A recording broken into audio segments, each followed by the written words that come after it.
MoneyWalk 331, Charitable Giving. This program will help you undo financial bondage.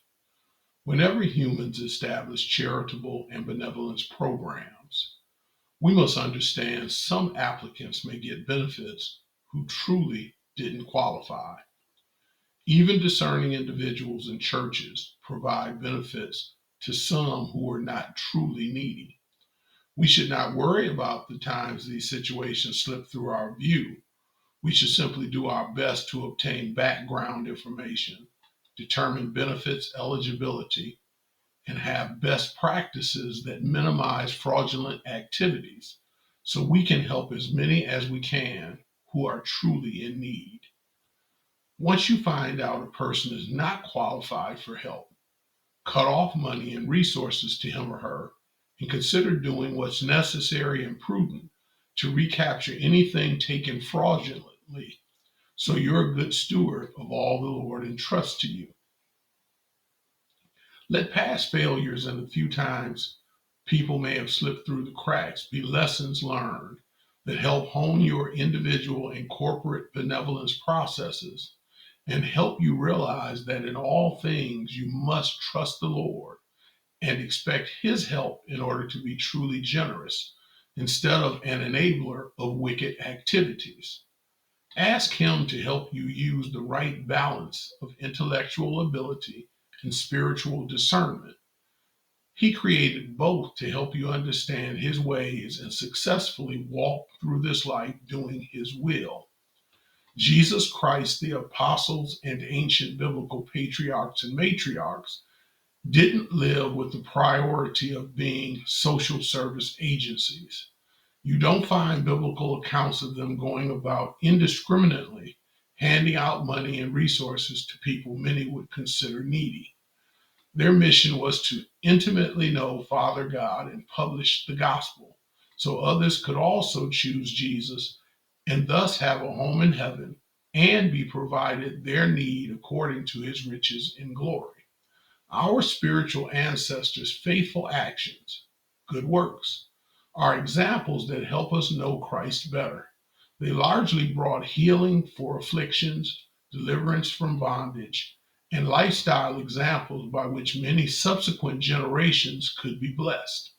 In speaking of them, the Bible provides principles that govern charitable giving of money and resources and identifies people's circumstances that meet qualifications for such benevolence.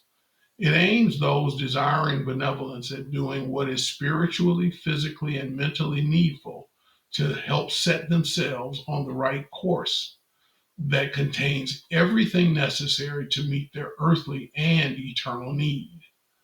Every Christian individual and corporate body must never forget the primary mission is to worship and glorify the Lord, evangelize unbelievers, and make disciples of those who have chosen to believe.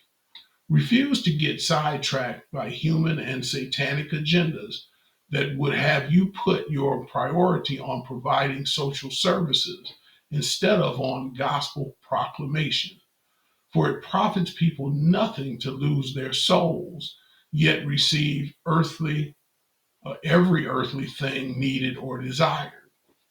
Instead, put charitable works in their proper place, which is to augment the number one priority of delivering the gospel to lost people headed toward an eternity in hell.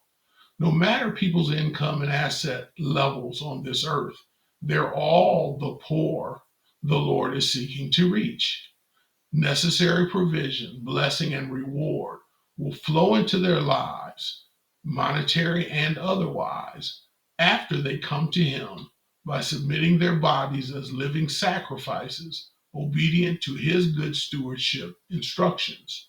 God will guide and set up situations for your fulfillment and success and that of His church when you continually ask for His wisdom.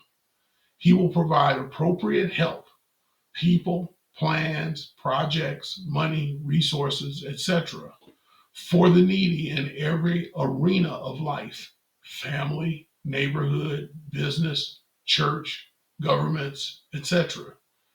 He'll help you craft generosity qualifications that largely avoid benefiting wicked or immoral activities and greedy or lazy people.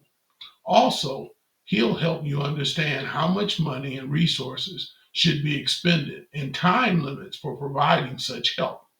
He blesses us to be a blessing, yet we must put love in its proper context in order to truly love people and help those in need without enabling them to continue to engage hurtful, harmful habits and activities.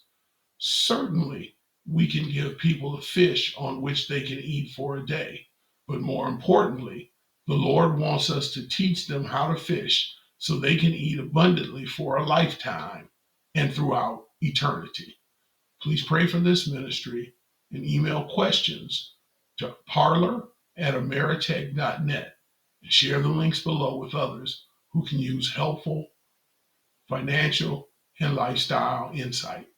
May the Lord bless you richly as you follow his plan.